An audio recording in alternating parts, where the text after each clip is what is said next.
the thing that we all share as male is a very small amount of genetic information. So we tend to be all alike. What makes us male tends to be not as complex genetically as what makes a woman a woman.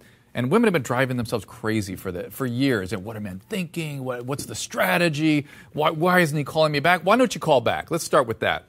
When you don't call back, what does that mean? Not interested. Not interested. Yeah. Not interested. Not necessarily. Not necessarily. Not necessarily. Oh, tell me. No. I think there are cultural overrides where you're worried about whether you call her back too quickly. If she thinks you're desperate, if you think she's desperate to hear from you, that's a little concerning. There's 5 or 10 reasons why not to call somebody back immediately. So how long? That's not the question. What call back? If you didn't call back, why didn't you call back?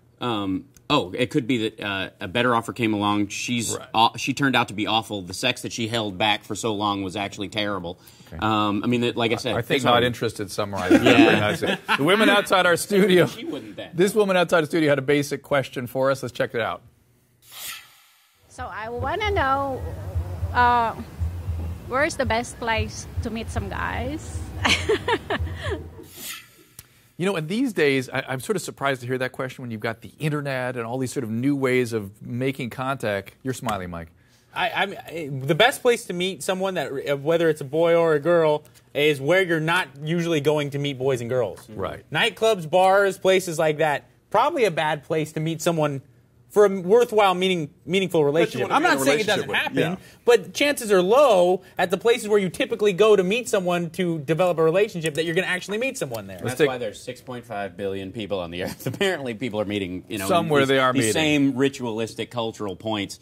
Libraries and parking lots are not big on the list. It's the meat markets and work, quite frankly. Work. Most people are meeting people at work and That's going, cool. I can't believe I met the one. What are the odds in the world? 6.5 billion people, I met the one, and we both work at Allstate. Well, that's when people settle. But the one data that always comes out, and this has been in all cultures and all circumstances, that the person you're most likely to be with is the person in proximity to you. Right. There has to be a possibility, Absolutely. whether it's in your apartment building or it's in your school. And by the way, if you want to go to a place, go put yourself in environments where you're about to be near people that share the kind of interests that you do.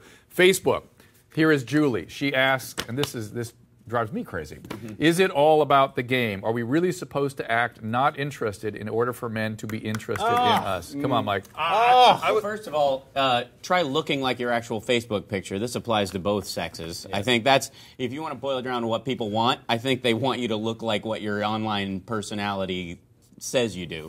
That's a start. I think that when you first meet somebody, yes, there is a little game involved, but it's not like you don't want them to call you back, or you don't want to be overly like, oh my God, I like you so much, let's go out, and then that's annoying. If I found a girl that really did it for me, and she made things easier for me by letting me know she was interested, or even asking you out. That would be so awesome. Yeah, even asking you out. It'd be fantastic if she broke the traditional gender roles and actually maybe took control. I'd love that. I would love that. Why don't women just come up to us and ask us out? It's hard for them because those are culturally ingrained attitudes, certainly. They feel like they're being too forward. Also, they don't know how to negotiate. We don't train women to negotiate. We don't train men how to say no either. It'd be weird if it was somebody you didn't want to respond to, and they're not typically geared to respond to rejection. But the fact is, and I would agree with you guys, that if somebody is interested, a male, they're like a freight train. You can't get rid of them, right? If they're really interested, you will know it. There's no doubt.